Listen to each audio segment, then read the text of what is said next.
de Gutenberg, qui est connu pour être le premier clé, que cette histoire en fait avait une histoire avant elle. Où existaient déjà des méthodes d'impression et pas qu'en Europe, donc c'était intéressant de découvrir ça aussi, les autres méthodes existantes sur d'autres continents.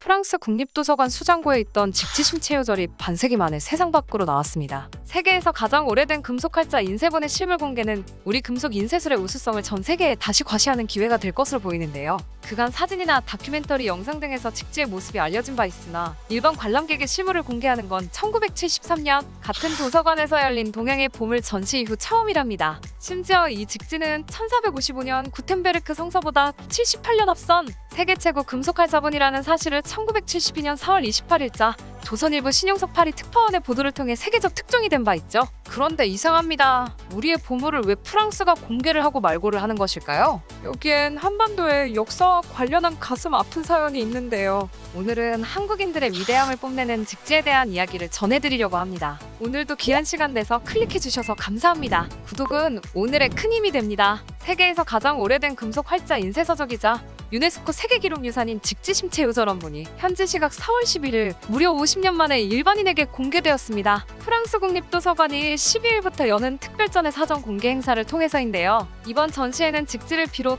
8세기 인쇄 목판과 15세기 구텐베르크 시대의 활자 등 약 600여 년에 걸친 인쇄기술의 발전사를 한눈에 살펴볼 수 있는 각종 유물과 전시품 270점이 나왔죠. 직지는 이 중에서도 아주 특별한 위치를 차지했답니다. 주최 측은 600년이 넘은 직지의 안전을 위해 최신 전시 기재에 직지를 담아 공개했는데요. 그렇다면 직지나 구텐베르크 성서 등 금속활자 인쇄술은 왜 인류 역사상 가장 위대한 발명이라 일컬어지는 걸까요? 미국의 타임지가 발행한 더 라이프 밀레니엄이라는 책을 보면 지난 1000년 동안 세계를 변화시킨 100대 사건이 나와 있습니다. 그 중에서 가장 위대한 발명으로 꼽힌 것이 바로 금속활자 인쇄술이었고요. 그 이유는 금속활자 덕에 정보의 대량 인쇄와 보급을 할 수 있게 되었고 르네상스, 종교개혁, 산업혁명, 시민혁명 등이 일어났기 때문이죠. 실제로 미국과 유럽에서 발행되는 수많은 세계사 교과서는 1455년도에 발행된 구텐베르크 성서를 비중 있게 다루고 있는데요. 그러나 유럽에서는 이번에 공개한 직지 때문에 구텐베르크 성서와 그 위상이 뒤집히고 있다고 합니다. 이번 공개를 다시금 많은 이들에게 한국의 직지를 알릴 수 있으니 너무나도 잘된 일이 아닌가 싶고요. 다시 직지 이야기로 돌아가 보겠습니다.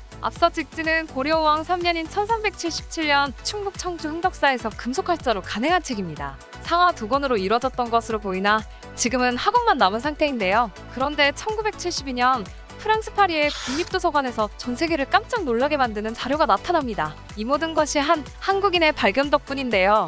당시 프랑스 파리 국립도서관의 특별연구원으로 일하던 박병선 박사가 도서관에서 한국 관련 자료를 분류하는 작업을 하다가 직지를 발견한 것이죠. 고려시대 백운화상이 부처와 유명한 승려의 가르침을 기록한 이 책엔 1377년에 금속활자로 발행이 되었다는 내용이 포함돼 있었던 것인데요. 한국이 세계 최초로 금속활자 기술로 책을 인쇄한 나라라는 사실이 증명된 것입니다. 학자들은 당시 고려의 금속활자 인쇄술이 중국을 거쳐 유럽으로 전해졌을 거라고 추측하기도 했습니다. 우리의 뛰어난 인쇄술은 중국과 일본에 전해져 문명 발전에 이바지한 것이 사실입니다. 그런데 대체 무슨 이유로 고려시대 청주흥덕사에서 발행된 직지가 프랑스에, 그것도 국립도서관의 한켠에 보관돼 있었던 걸까요? 19세기 말 주한 프랑스 공사였던 꼴랭드 플랑시가 수집해 프랑스로 가져간 것이 발단이었습니다. 그가 한국에서 구매해 프랑스로 가져간 물품은 무려 700종에 달했는데요. 고서는 물론이고 초정화, 지도, 향료, 자개, 보석, 병풍 등 그 종류도 다양했죠.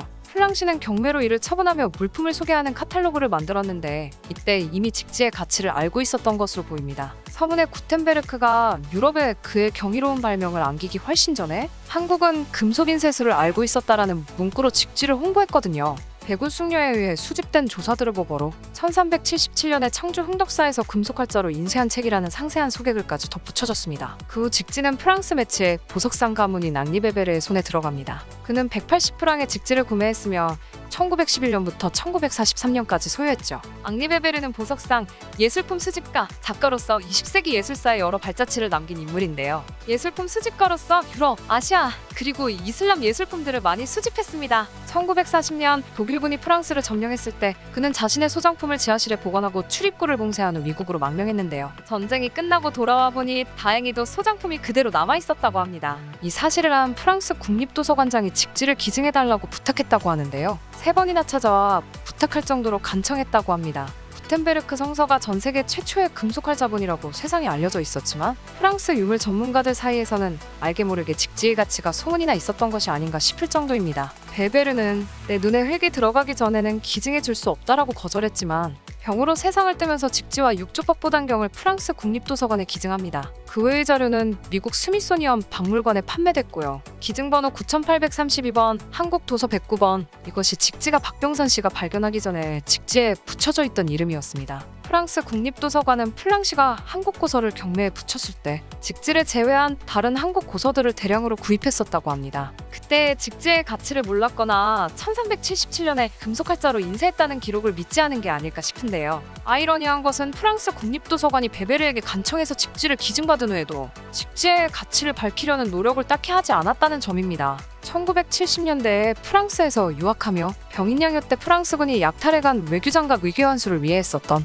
역사학자 박병선 박사가 아니었다면 지금도 그 존재를 알 수 없었을 테죠. 박병선 박사는 당시 프랑스의 직지에 대한 무관심과 폄하에도 불구하고 이 책이 구텐베르크 성서보다 앞섰다는 사실을 입증해내 유네스코 세계기록 유산 등재에 기여했는데요. 염치 없다는 걸 아는지 모르는지 오늘날 프랑스 국립도서관은 직지를 1377년 한국에서 금속활자로 인쇄한 것으로 세계에서 가장 오래된 책이라고 홍보하고 있습니다. 한숨만 나오는 일이죠.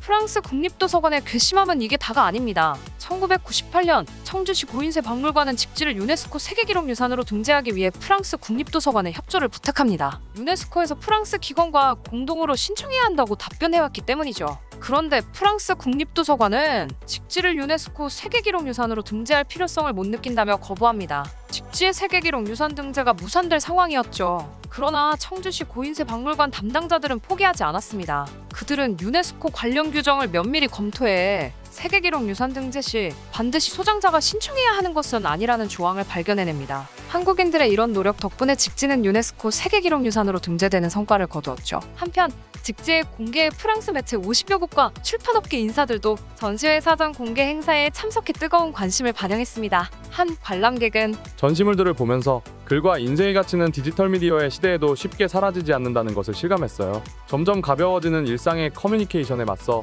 아름다운 글과 인쇄물의 가치는 더 높아지겠죠? 라고 설명했고요. 앞서 직지의 외부 공개는 1973년 이 도서관의 동양의 재보전이 마지막이었습니다. 이날 50년 만에 직지 공개에 최재철주 프랑스 대사, 최수희 문화재청 문화재활용국장, 대한불교조계종 관계자 등이 참석했답니다. 국외소재문화재재단은 이날 직지가 한국에서도 전시될 수 있도록 프랑스 국립도서관 측과 협력하기 위한 양해각서, 즉 MOU도 체결했는데요. 그렇지만 우리의 직지는 같은 프랑스 국립도서관이 소장했다가 2011년 대여 형식으로 반환된 외교장갑 위궤와는 달리 약탈문화재가 아니기 때문에 환수 대상으로 보기 어려운 안타까운 상황이고요. 사실 한국이 프랑스의 직지에 대한 반환을 요구할 명분이나 국제법적 장치는 없습니다. 직지가 약탈이 아닌 공식적 거래를 통해 프랑스로 건너갔기 때문이죠. 직지가 지닌 역사적 가치는 물론이고 프랑스가 보유한 다른 나라 문화재로 이슈가 번질 수 있어 한국으로 반환은 쉽지 않아 보입니다. 그래도 중요한 것은 한국이 세계 최초로 금속활자를 발명했다는 사실은 변하지 않을 것 같습니다.